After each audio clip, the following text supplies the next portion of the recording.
8 years ago today, President Obama signed the Affordable Care Act into law. Since the opening of the healthcare exchange, the rate of uninsured working-age adults has fallen more than 35%. But insuring people who live in Alaska has been a tough proposition. One reason? There just aren't a lot of Alaskans. And that makes it harder to create a balance on the exchange system between sick, expensive people and healthy, cheap people. The costs have sidelined some families from traditional insurance and pushed them to find new ways of sharing their burden with each other.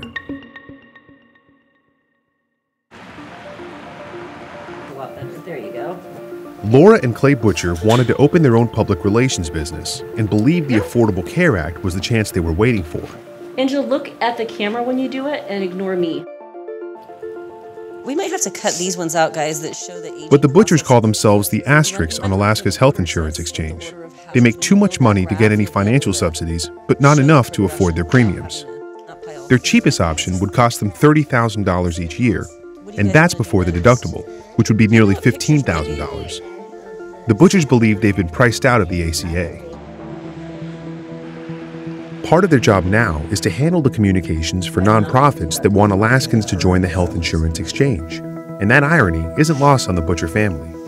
Did it just make you crazy to be, on the one hand, from 9 to 5, you're pushing for the ACA, and then at 5:01, you're just a mom with 2 kids and a husband, and you're trying to make this work, and you can't use it? Yeah, it's insane irony. And it's really hard because, but then I think, if I'm the asterisk, if my family's the asterisk that says this system isn't working for you right now, I'm grateful that I have the means. If my daughter got really sick tonight, at least for the interim, I could afford to get her to a doctor.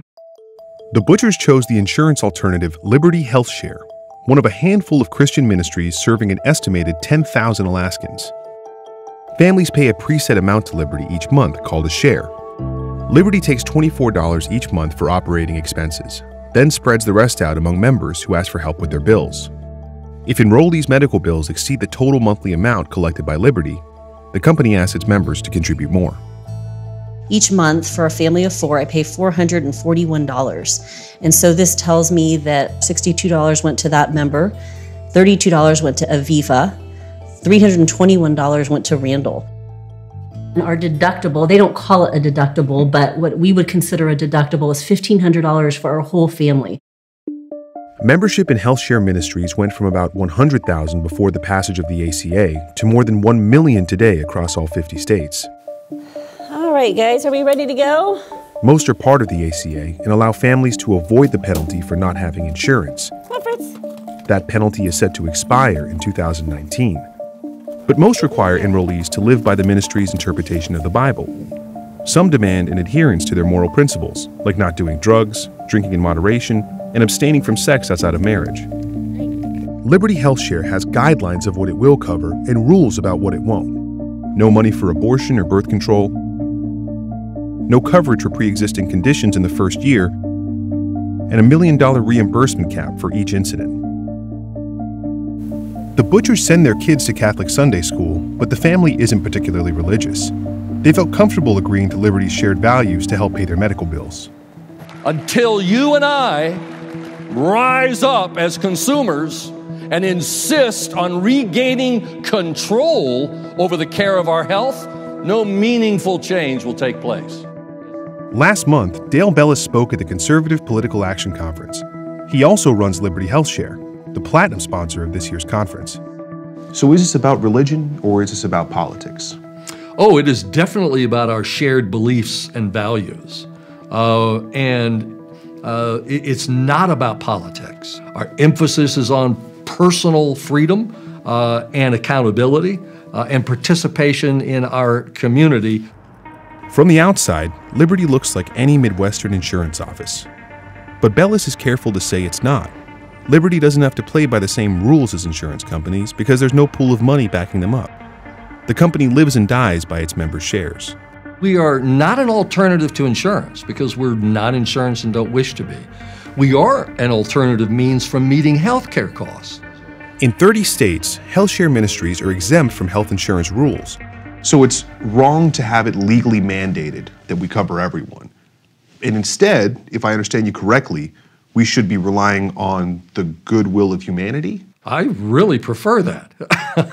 And the goodwill of humanity wins out time and time and time again, as opposed to the onerous requirements of government intrusion in our lives that doesn't take into account all the variables for the who and what we are. And members shouldn't be worried that if they post a picture on social media from a place that may be not quite church-like, they're not going to face any repercussions. We are asking for folks to participate with us based upon our shared beliefs and values, and we're not lifestyle police. So that's a no. That would be a no. To my knowledge, we don't troll our members' Facebook pages. The director of Alaska's Division of Insurance is worried people in her state are buying into a program with risks they don't understand. In a statement to Vice News, Lori Wing Heyer said removing healthy people from the market puts the whole exchange in jeopardy. There is the risk of a death spiral as healthy individuals choose to forego insurance due to the cost, while individuals with serious medical needs continue to purchase coverage, further driving up the price of insurance. At their core, health share ministries are a matter of faith, that other people will pay their shares next month, that an incident won't cost more than $1 million, and the biggest leap of faith, that they'll cover your medical bills. Because unlike insurance, health share ministries make no guarantees. You all try to make pretty clear to your members there's no promise to pay. Correct. But isn't there sort of a lack of security there for people who are in the health share ministries? There may very well be. In fact, that should give an enrolling member pause. It's not a contract of indemnity or an insurance arrangement. It's my freely given dollars to assist another person. Of course, there's a level of anxiety. You know, you read the stories about how a healthcare crisis can bankrupt a family, especially, you know, we're a small business and we're in it together. So it's a risk I'm willing to take, but I don't pretend it's not a risk.